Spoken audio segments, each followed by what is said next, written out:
नमस्ते दोस्तों, रवि कुमार सिन्हा की जो ये कॉपी है उसके संदर्भ में ही चर्चा करेंगे हम। रवि कुमार सिन्हा की जो ये पॉलिटी की कॉपी है, विजन में टेस्ट दिया था 2021 में, दिया 21 की टॉपर है, इनकी 18वीं रैंक है यूपीएससी के अंदर। ठीक है, दिल्ली में सेंटर था और हिंदी मीडियम से इनका रजिस्ट्रेशन नंबर विजन है, ये था। पॉलिटी के संदर्भ में चर्चा करेंगे। देखो ये पहला क्वेश्चन है, क्वेश्चन क्या है साफ कर लेते हैं, आपको यहाँ पर दिखा है। स्थानीय आवश्यकताओं के आधार पर सामुदायिक परिसंपत्तियों के निर्माण में एमपीलेड योजना की भूमिका पर एमपीलेड योजना की भूमिका पर अपन को प्रकाश डालना था। एमपीलेड तो भूमिका यहाँ है, भूमिकाओं पर इन्होंने प्रकाश डाल दिया। सामुदायिक स्तर पर है, साक्ष्य आधारित परियोजना है, शशि थरूर द्वारा जो दिव्यांगों के लिए कार्य किया गया, प्रधानमंत्री द्वारा स्थायी परिसंपत्ति सर्जन के लिए जो भूमिका है सारी दे दी। और इसमें अभी जो ये निलंबित किया उसके कारण पूछे हुए, निलंबित करने में क्या किया है, तो इसकी पक्ष और विपक्ष चर्चा करनी थी। इन्होंने पक्ष विपक्ष में डायग्राम बना के चर्चा की। मैंने अभी 1-2 क्वेश्चन अभी पहले पढ़ लिए थे, फिर ये वीडियो बंद हो गया था, दोबारा बनाना पड़ रहा है। ठीक है, इसलिए 1-2 वीडियो में प्रॉब्लम आ सकती है। ये आगे की राह है, आगे की राह है, इनका पेटेंट है। ठीक है, और बाकी ये निष्कर्ष 1 या 2 लाइन में अवश्य नीचे देना चाहिए। हो गया। अब आपको ये लग रहा होगा कि सर ये तो पूरा मैंने बता दिया आपको, लेकिन आपके कुछ समझ में नहीं आया है। ठीक है, दिखा नहीं, स्पष्ट दिखा नहीं है, तो नहीं दिखा है तो फिर मेरा चैनल है स्टडी विद सुंदर नाम से, टेलीग्राम चैनल पे वहाँ जाइए और वहाँ जाकर इस PDF को, वहाँ मैं वीडियो और PDF दोनों डाल दूंगा, वहाँ से आप डाउनलोड कर लीजिए और देखते रहिए। बाकी ये इस यूट्यूब चैनल पे भी इसको मैं दे दूंगा। भारतीय संघीय ढांचे के संदर्भ में चर्चा करनी है भाई, कर लेंगे। संघीय ढांचे में पर्याप्त रूप से सशक्त बनाना है, भारत में संघवाद को सुदृढ़ करने की कुंजी है। तो संघीय ढांचे में जो आर्टिकल ये है इसकी ये चर्चा कर ली। फिर इसके पक्ष में तर्क देने थे तो ये पक्ष में तर्क दे दिए हैं। ठीक है, और बाकी ये चर्चा पूरी होगी इनकी। इसके संदर्भ में ये क्या है भाई, किस प्रकार इसको प्रभावी बनाया जाए, तो किस प्रकार प्रभावी बन जाए उसके लिए 4 पॉइंट इन्होंने दे दिया। मैं आपको ये बताना चाहता हूँ कि पॉइंट वाइज ज़्यादा लिखिया कीजिए आप, है ना, पैराग्राफ बनाने से बचें और पॉइंट वाइज ऐसे लिखो और ज़्यादा से ज़्यादा उदाहरण दो। उदाहरण देने के लिए आपको ऐश्वर्य यूपीएससी रैंक 4 है, उसकी भी मैं कॉपियाँ पढ़ता रहा हूँ, वो मतलब उसने कैसे उदाहरण दिए वहाँ से भी आप सीख सकते हो। ऐश्वर्य नाम करके रैंक 4 आई है इस बार 2021 में।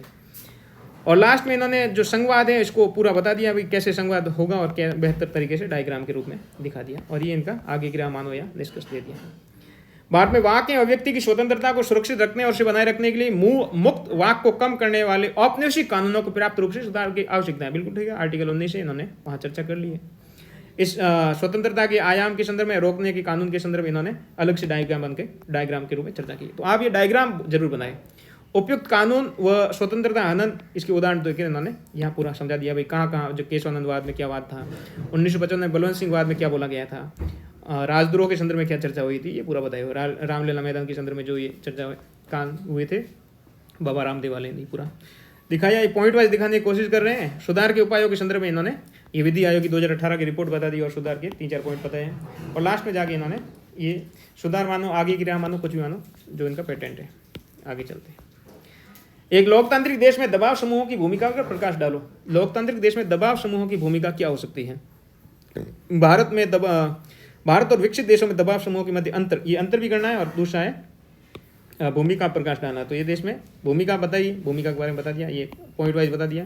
इनकी खासियत है कि देखो ये डाटा का बहुत ज़्यादा यूज़ कर रहे हैं। और सेकंड अंतर का पूछा तो विकासशील देश और भारत के संदर्भ ये अंतर बता दिया। अंतर के लिए डायग्राम बना दिया इन्होंने सारणी के रूप में। यह विचार कि लोक प्रयोजन डेटा सार्वजनिक क्षेत्र में एक परिवर्तनकारी भूमिका निभा सकता है, चुनौतियों से रहित नहीं है। ये चुनौतियों से निर्मित नहीं है। फिर तो पहले तो ये भूमिका क्या निभा सकता है, भूमिका लिए देखो वेन डायग्राम के रूप में ये बता दिया। यहाँ पे इनको 1-2 उदाहरण भी दे देते तो बढ़िया था। ठीक है, और ये जैसे उदाहरण यहाँ नीचे दिया हुआ है पूरा। और चुनौतियों के संदर्भ में बात की तो चुनौतियाँ भी 2-4 बता दी इन्होंने जो बतानी थी। और नीचे जाके इन्होंने आगे की राह यहाँ नहीं लिखी है, यहाँ सिर्फ निष्कर्ष दिया है। तो जब आगे की राह नहीं लिखते तो ये निष्कर्ष थोड़ा लंबा दे देते 4-5 पंक्तियों का। विदेशी अभिदाय अधिनियम के प्रमुख उद्देश्यों को सूचित करते हुए जो ये विदेशी अभिदाय अधिनियम है, चर्चा कीजिए कि इस अधिनियम में के हाल के संशोधनों को भारत में विकास क्षेत्र के लिए बड़ी चिंता का विषय क्यों माना गया। तो ये कारण पूछा हुआ है। और दूसरा ये फॉरेन कंट्रीब्यूशन रेगुलेटरी एक्ट के बारे में पूछा जा रहा है। तो इसके उद्देश्य पूछे थे इन्होंने, ये उद्देश्य बताइए। ठीक है, और सेकंड हालिया संशोधन है, क्या क्या संशोधन हुआ उसमें बता दिया। तथ्यात्मक जानकारी का बहुत ज़्यादा उपयोग करते हैं।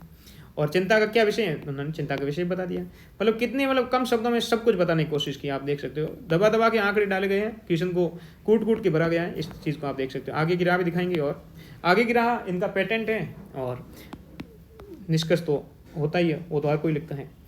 आगे की राह के साथ निष्कर्ष देना ये सबसे अच्छी बात होती है, इसलिए इसे बोलता है संदर्भ का डाइवर्सिफिकेशन, विविधीकरण। संदर्भ को बहुत ज़्यादा, कंटेंट को बहुत ज़्यादा विविधीकृत किया जाता है।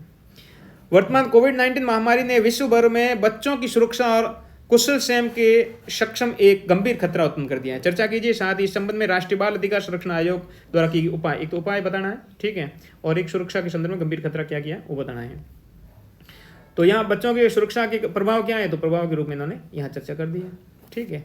और बाल अधिकार संरक्षण आयोग के प्रयास क्या थे, तो प्रयास में पोर्टल है, डेटा एकत्रण है, सरकार की आवश्यकता है, जो भी है बजट बिंदुवार और एग्जाम्पल के साथ इन्होंने पूरा बता दिया। जैसे ये एग्जाम्पल है सारे के सारे, और उसके बाद नीचे निष्कर्ष दे दिया।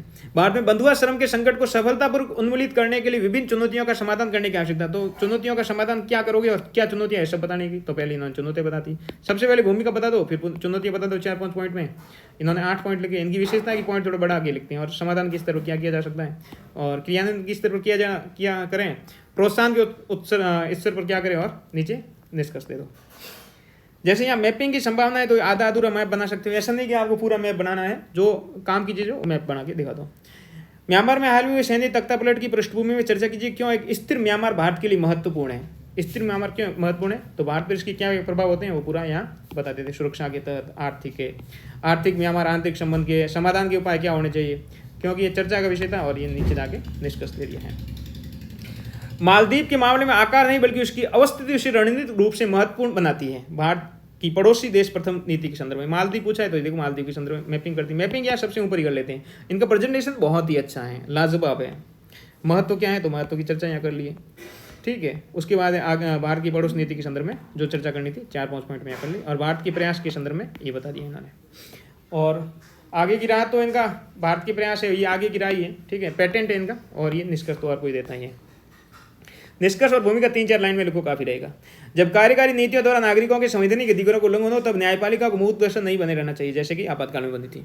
साथ ही इसे कार्यपालिका की भूमिका भी ग्रहण नहीं करनी चाहिए, और कार्यपालिका वाली नहीं, ये सिर्फ न्यायपालिका है। कार्यपालिका इसका काम होता है निर्णय देना, लागू करना नहीं, अथवा नीतिगत निर्धारण नहीं जारी नहीं करना चाहिए। आप इस सहमत हैं, क्योंकि अभी जो चल रहा है अभी जुडिशरी जो न्यायिक अति सक्रियता के संदर्भ में बातें की जाती हैं, तो यही उसी से पूछा जा रहा है। तो इसमें मूल अधिकारों से भूमिका निभाई गई है, तो कहाँ मूल निभाई गई है और कौन सी है। जैसे केस है, ये बहुत ज़्यादा इनको केस याद हैं, ठीक है ना। लिली थॉमस केस है, हुसैन खातून वाद है, ये सारे केस यहाँ चर्चा करनी होगी। प्रकाश सिंह वाद हैं, ठीक है। और कहाँ पर जैसे अति सक्रियता, देखो अतिक्रमण किया है, तो अति सक्रियता के रूप में फटाके हैं, शराबबंदी के रूप में किया हुआ है। और उपयुक्त सभी आदेशों का नकारात्मक प्रभाव क्या होता है, ये 4-5 पॉइंटों में नकारात्मक प्रभाव दिखाने की कोशिश की है, ठीक है। 7 पॉइंट यहाँ दिखा दिए, और लास्ट में जाके ये उन्होंने निष्कर्ष दिया है। प्रभावी विधान मंडलों का मापन उनके आउटकम के आधार पर किया जाता है, न कि उनके आउटपुट के आधार पर, ठीक है। तो ये भारतीय संसद की प्रणाली के संदर्भ बताना था। तो ये विधायी कार्य हैं, कार्यकारी का नियंत्रण है, इसके संदर्भ में इन्होंने न्यायिक कार्य हैं, निर्वाचन कार्य हैं, आपातकालीन कार्य, इसके संदर्भ में होना चाहिए था। और ये बाकी इन्होंने यहाँ पूरा लोकतंत्र भूमिका सबसे महत्वपूर्ण केंद्रीय, किंतु व्यवहार में, जैसे व्यवहार में संसद अत्यंत भारी भरकम संस्था है, सब नहीं हो पाता, विशेषज्ञ का दबाव है, सरकार वाले दल का प्रभुत्व कम रहता है, विपक्ष को ज़्यादा महत्व नहीं मिलता। इसी संदर्भ में ये चर्चा की जा रही है। संसद की प्रणाली के संदर्भ में इन्होंने चर्चा की। देखो ये काम उपस्थिति के लिए कुछ लोग जो मैपिंग बना के ऐसे बता देते हैं कि भाई पहले काम अच्छा होता था, अब नीचे कंटिन्यू गिर रहा है, और यहाँ बता देते हैं, यहाँ ये 1951 लिख देते हैं, या 2021 लिख दो, 2011 लिख दो, ये पूरा कार्य बताते हैं ऐसे। और प्रत्यायोजित विधान है, उसके संदर्भ में अच्छी भूमिका कैसे हो सकती है, इसके संदर्भ में इन्होंने बात की है। भारत में राजकोषीय संवाद समय के साथ विकसित हुआ। राजकोषीय संवाद है ना, राजकोष मतलब धन के संदर्भ में संवाद होना चाहिए, मतलब पंचायतों को भी धन दो, ये उसी संदर्भ में बात हो रही है। हाल के वर्षों घटनाक्रम के आलोक में चर्चा करनी है। तो वित्त आयोग द्वारा करों का बंटवारा में भी दिया हुआ है, राज्यों को भी जैसे 42% दे दिया था 14 वित्त आयोग ने शायद, ठीक है। और हाँ 14 वित्त आयोग ने 42% दे दिया, 15 ने 41 किया, क्योंकि 1% जम्मू कश्मीर राज्य नहीं रहा तो हटा दिया था। और इसके संदर्भ में पंचायतों को भी दे दिया है, जीएसटीसी काउंसिल ने भी राज्यों को सहमति की है, केंद्र प्रायोजित परियोजनाओं के संदर्भ में चर्चा की गई है। इस प्रकार इन्होंने पूरा अच्छे से विश्लेषित करने का प्रयास किया है। इसमें आगे की राह क्या होनी चाहिए, चुनौती क्या होनी चाहिए, पूरा दिखाने की प्रयास किया है। सीबीआई को प्राय सार्वजनिक संस्थानों के बढ़ते राजनीतिकरण के उदाहरण के रूप में उद्धृत किया जाता है। बिल्कुल ठीक है, सीबीआई को वैसे भी सुप्रीम कोर्ट ने पिंजरे का तोता बोला है। इस संदर्भ में सीबीआई की कार्यप्रणाली के संबंध मुद्दों की पहचान कीजिए। अब उसके मुद्दे क्या क्या है कार्यप्रणाली में, मतलब भ्रष्टाचार के जो आरोप लग रहे हैं इसके ऊपर, इन मुद्दों का समाधान और उसके समाधान के लिए क्या उपाय करोगे। तो पहले सीबीआई के बारे में भूमिका बता दिया, फिर मुद्दे क्या और समाधान दोनों साथ में ले लिए। ठीक है, बहुत ही शानदार, जबरदस्त है पूरा। ऐसे अगर चलोगे खुला खुला लेके और सामने वाले को समझ में भी आ जाएगा और पूरा दिखा दिया नीचे निष्कर्ष देके। भारत के लिए प्रमुख बाधा 19वीं सदी के सरकारी ढांचे का उपयोग कर 21वीं सदी की समस्याओं का समाधान खोजने का प्रयास करना है। ठीक है, 19वीं सदी के सरकारी ढांचे का उपयोग कर 21वीं सदी की समस्या का समाधान खोजने का प्रयास चर्चा कीजिए। ये सही है।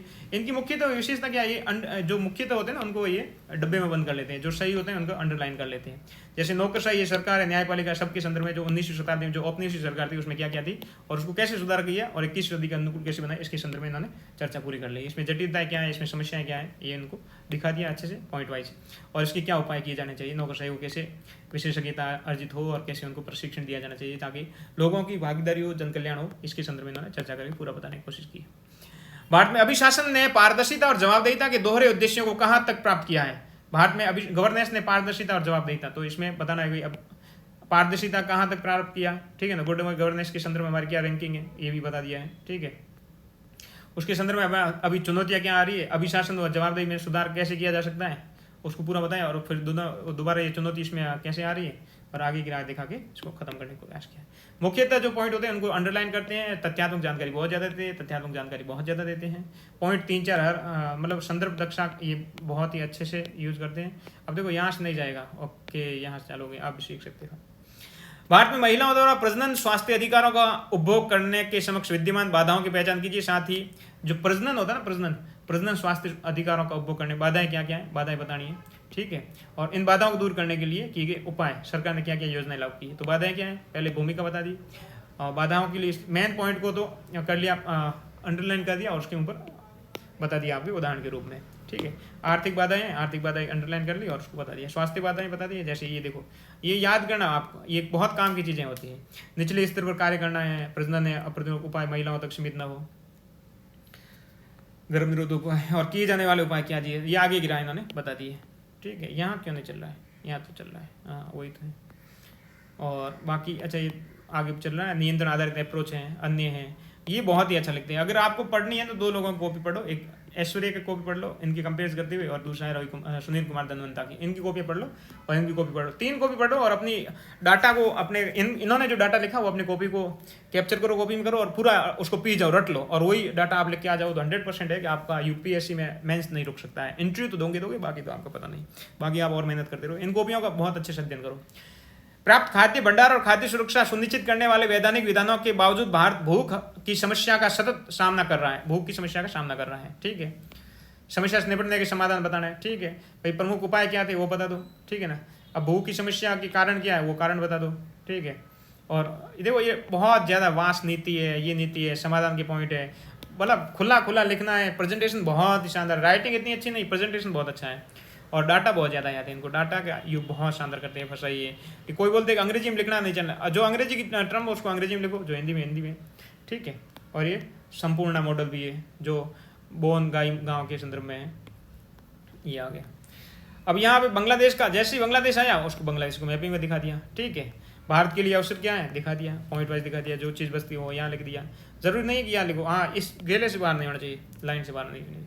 500 मिलियन के संदर्भ में क्या चर्चा होती है, उभरते क्षेत्रों में सहयोग के अवसर क्या क्या हो रखते हैं, और बिम्स्टेक के रूप में इन्होंने दिखा दिया अलग से।